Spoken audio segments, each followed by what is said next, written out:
বিশালগড়ে কর্তব্যরত অবস্থায় কুড়িয়ে পাওয়া 10,000 টাকা প্রকৃত মালিকের হাতে তুলে দিয়ে সততার নজির গড়ল বিশালগড় থানার ট্রাফিক ইউনিট।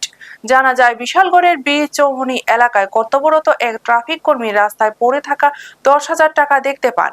অন্যদিকে টাকা হারিয়ে দিশেহারা হয়ে পড়েন ঘনিয়ামারা এলাকার বাসিন্দা তাসলিমা বেগম।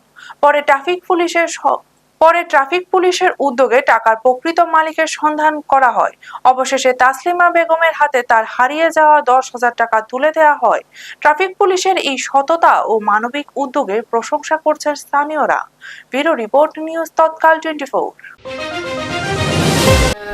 গত 6 তারিখ অগাস্টের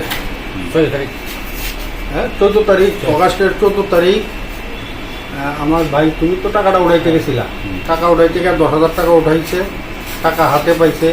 পরবর্তী সময় আবার 10,000 টাকা দিছে, টাকাটা হাতে আসে নাই। এই ভাইয়ে এটিএম ছেড়ে চলে গেছে। তারপরে আমাদের ট্রাফিক পুলিশ টাকা তুলতে গিয়া এই টাকাটা পাইছে। কত টাকা টোটাল? 10,000 টাকা। ট্রাফিক পুলিশ শঙ্কর দেব বর্মা, আমাদের ট্রাফিকের কনস্টেবল। আচ্ছা, তারপর আপনাদের হাতে দিয়েছেন? হ্যাঁ, এরপরে আমাদের হাত থেকে ভাইয়ের হাতে টাকাটা তুলে দিলাম। আজকে দিয়ে দিয়েছেন? আজকে টোটাল কত টাকা? 10,000 টাকা। এটা কোন traffic unit? Bishalgarh traffic unit.